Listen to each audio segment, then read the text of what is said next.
If that hadn't happened, where it ultimately made me hit rock bottom, where my only choices were jails, institutions, or death, and I ended up getting sober. I was an intravenous heroin user at the time.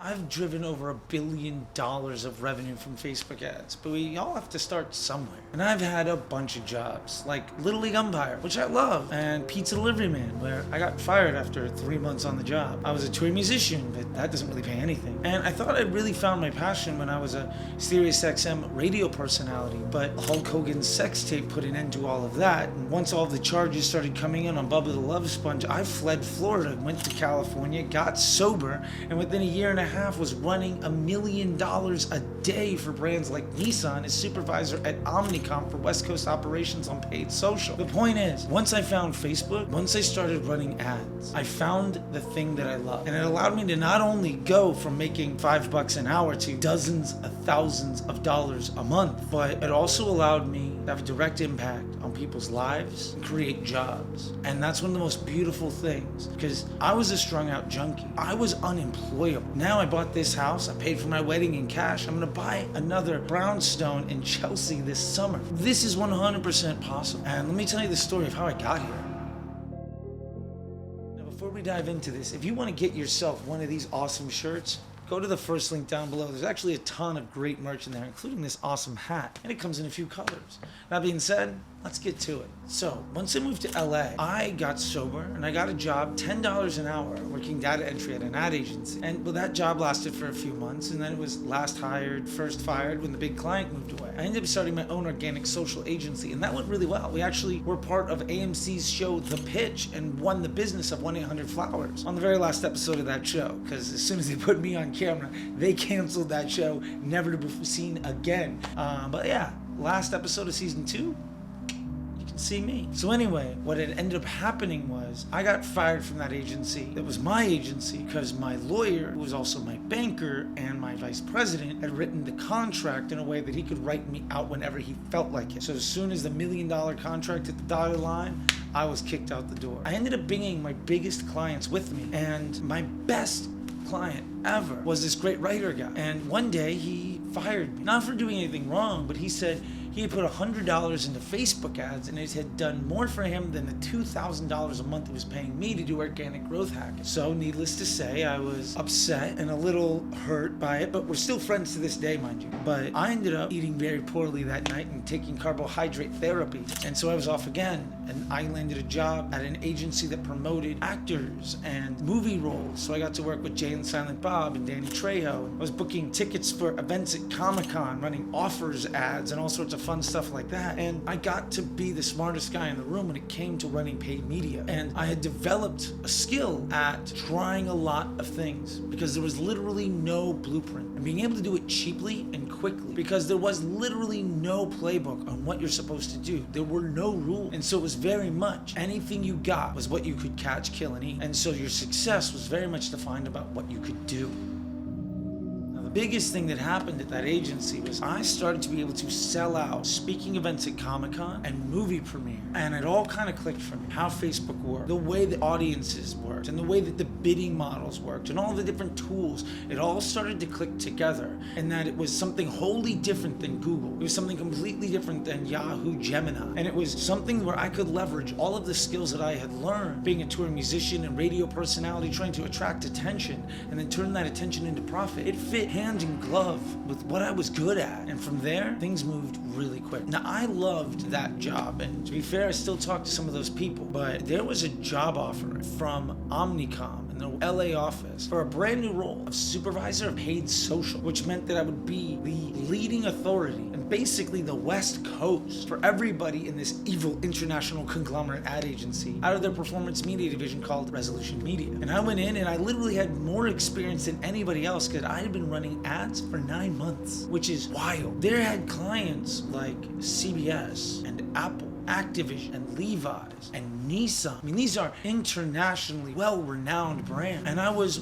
wildly overqualified for the role, except for the fact that I had never had a real day job before in my life. Anyway, so because I had an MBA and I'd been working in the business for 9 months, I interviewed really, really well. Believe me, you put me in a room, people are gonna like me until they get to know me. It's a lot of fun. And I got the job. And I all of a sudden went from somebody getting paid $200 a week to somebody getting paid $75,000 a year with benefits and a retirement plan and all sorts of other perks. And I didn't even know how to use Outlook. I had no idea what I was supposed to wear to the office. I showed up in band t-shirts and cowboy boots and torn up jeans late every single day and staying until the wee hours of the morning. But it was fun and it was challenging. And most importantly, I was spending $1 million a day and nobody knew what to do the right way. So I got to make the playbook myself. Now, the first thing I have to tell you is it is terrifying to spend $1 million a day. It is gut-wrenching to go to sleep knowing that if you made a mistake on a comma, it's a $50,000 mistake. And I made those. But it's also massive in the opportunity of how quickly you get to learn. Because every move you make has an impact. And the magnitude of the moves you make means every day you get to learn. And at the time, literally nobody knew how to use Facebook properly. So I was defining the best practices as I went along. I was writing case studies literally every single day. And the really fun thing was there was basically one Facebook rep for everybody west of Chicago. And nobody in the office ever wanted to talk to the Facebook guy. They were really good at Yahoo Gemini and no interest in this ugly, terrible thing called Facebook that's just a much worse version of Google Display. So every time that guy came to the office, we hung out.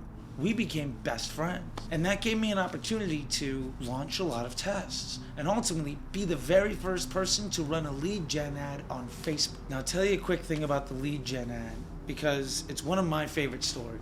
The guy from Facebook was in the office trying to pitch new alphas. And Nissan had it in their contract. We had to give them 4 alphas a year, basically saying they had to be cutting edge in the digital marketing space as part of their contract. I had 10 days left to launch an alpha. And the guy from Facebook came with saying, I only have one thing. It's this lead gen ad where people can put in their information. And they had nobody use it yet. Nobody had any idea of the application of this technology. All we knew is whatever information you signed up with Facebook, we could make somebody with a click say, I'm willing to give this information to a business. So I'm sitting here with a very important meeting with Nissan coming up very quickly. And we're talking like you spend $1 million for somebody, they're going to want to have a conversation with you.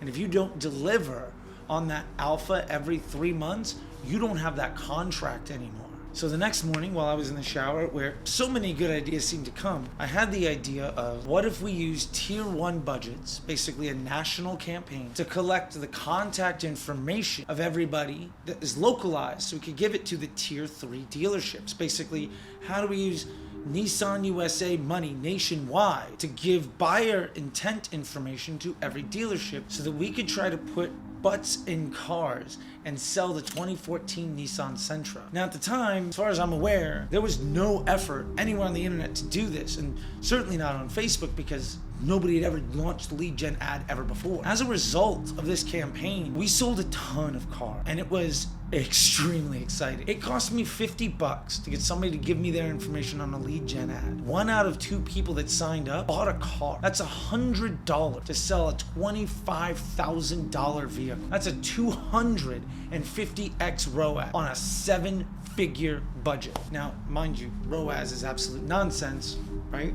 So I had been on the job for 2.5 months, and in an act of desperation, had come up with a crazy idea while shampooing my hair to try just the one thing I had to do with the only tool that I had to do it with. And as a result, that case study was presented to every car company in America running ads on Facebook, and within 6 months, every single one of them did it. And that is one of the proudest moments that I have of genuinely changing an industry, because I was in a position where I literally had to, and there was no way for me to to think about it. It wasn't my plan ahead of like, oh, I have an idea, I'm gonna change the world. But it was the first glimpse into what you could really do. And since then, I've been a part of so many tests with Canvas ads, RIP, and DPA ads, where I was working with Macy's and we had to get this Australian data entry company to put in 50,000 SKUs of every size, shape, color, flavor, everything that Macy's had into some sort of Excel spreadsheet so we could upload it to Facebook and run this weird thing that they were calling dynamic product ad, because there was no such thing as a product feed yet. That test went so well that I don't think there's a single store on Facebook doesn't use a product feed. And if you're not using product feed, please do it.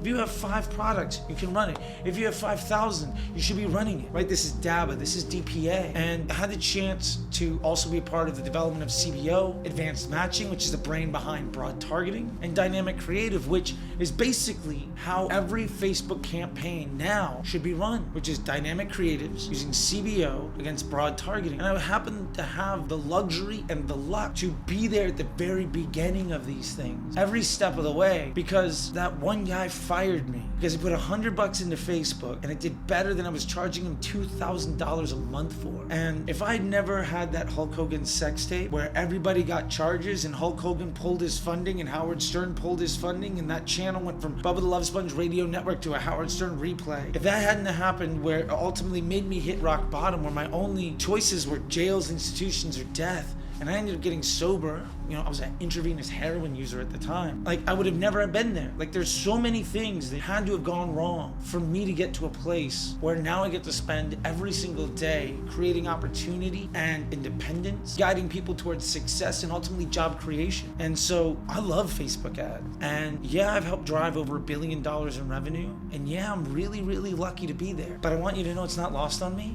And I want you to know that this can be really easy and you can absolutely do this. So thank you so much.